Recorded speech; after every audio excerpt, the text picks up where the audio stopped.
throw him under the bus. David, I'm going to stop you there. Here is Senator Ted Cruz, Republican of Texas. In the entire proceeding, we have heard just at the beginning of the serious evidence of corruption involving Burisma, the Ukrainian natural gas company that paid Hunter Biden, Joe Biden's son, $1 million a year. So while Joe Biden, let me answer. I'll answer the question. Answer the question? I appreciate it. Let me answer the question without interrupting me, please. You got it. Burisma paid Hunter Biden, Joe Biden's son, $1 million a year, while Hunter Biden threatened Ukraine to withhold $1 billion in aid unless and until they fired the prosecutor investigating his son.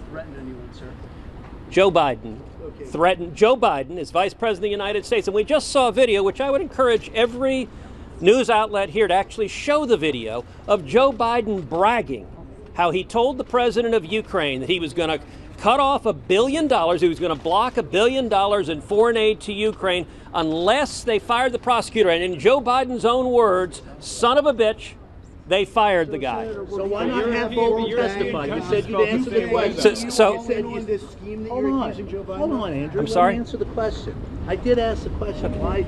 So I get that the press loves to obsess over the latest bombshell.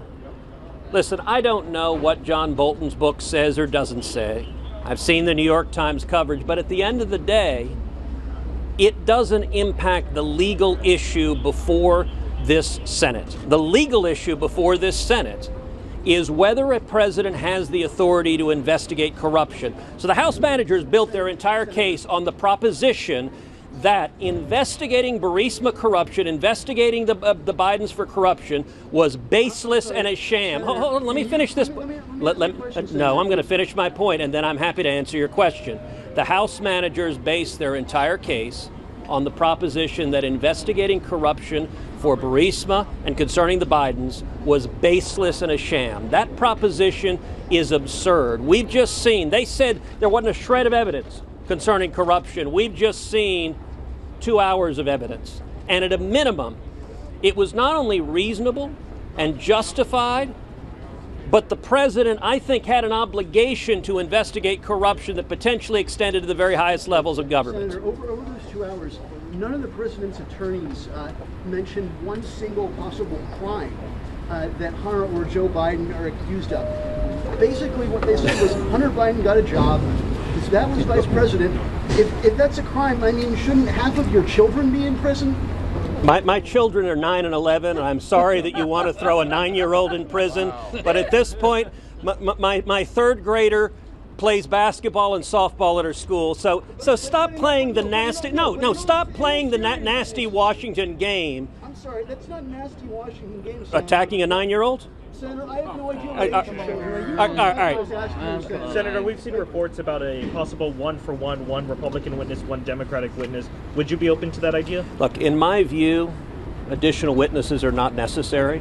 The House managers have presented their case. They haven't come remotely close to meeting their burden of proof. Now, that being said, if the Senate later this week, when we vote on witnesses, decides to go down the road to additional witnesses, I think at a minimum, the most important witness for the Senate to hear from is now Hunter Biden. The House manager made a decision. Let another reporter have a chance. Why don't you want to hear from John Bolton under oath? I don't believe the testimony is necessary. The House managers have a burden of proof to prove their case. They have fallen woefully short. The standard under the Constitution is high crimes and misdemeanors. They have not demonstrated any law was violated.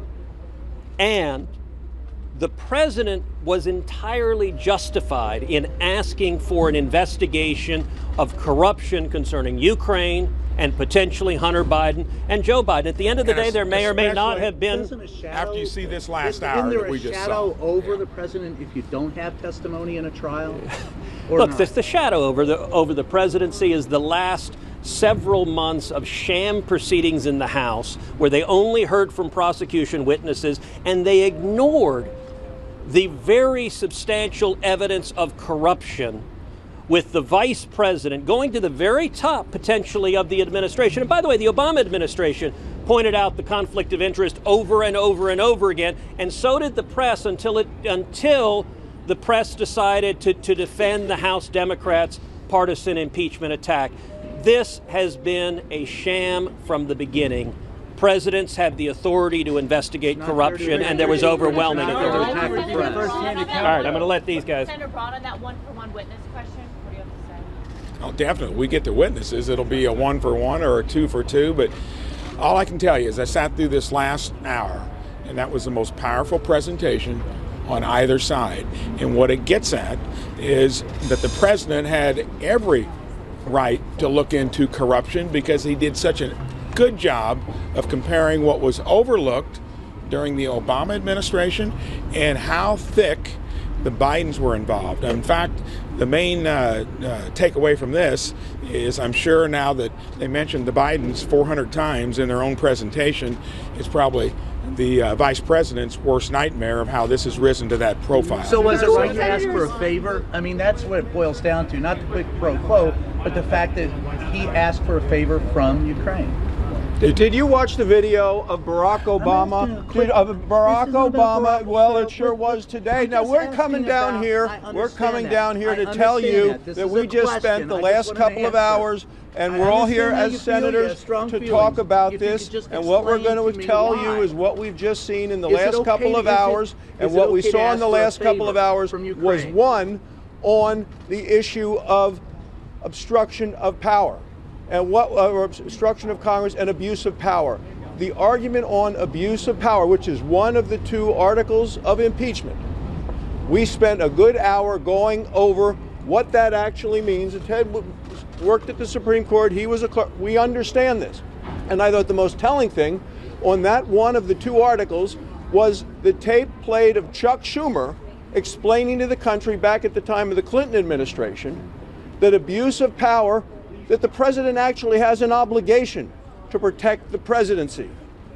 And in terms of the 3 branches of government and protecting his branch of government, the president has an obligation to do that. And using executive privilege is part of that obligation. So we are clearly in a favor. We already know 2 senators who want to maybe bring over Bolton.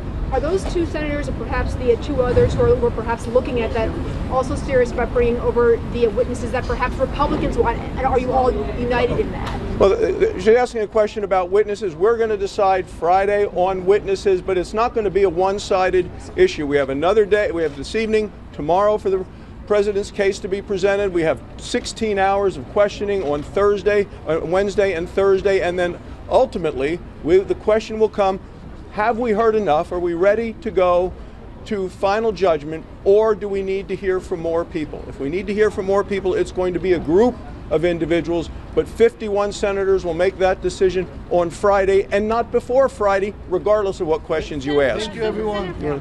I think one of the final points that was made, I think, was very, very good in that why are we impeaching this president? What is the House manager's objective in this? I think the White House counsel has done a brilliant job in really shredding the House manager's case. And they have done it by using established law and the Constitution.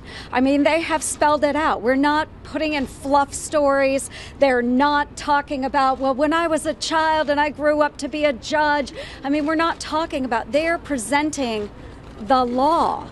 And what I have seen our House managers do and other Democrats is take that Constitution, throw it on the ground, throw it right under the bus. And oh, by the way, let's not just throw it under the bus, let's put it in reverse and let's do it again. But why are they trying to impeach and remove this president? Is it because they know that he will be reelected this fall? The point that was just made in this last 30 minutes or so was that we have record unemployment here in the United States. We have a booming economy. People in Iowa are thrilled that we have the USMCA being signed and that we have trade deals done with China. There is so much going on, good and positive for this country, and the Democrats hate it that we have a larger-than-life president that has achieved that. So would you like to see witnesses? I think we like have heard, the people we have heard evidence. Evidence. The House managers cut and pasted here and there to make it seem one way or another.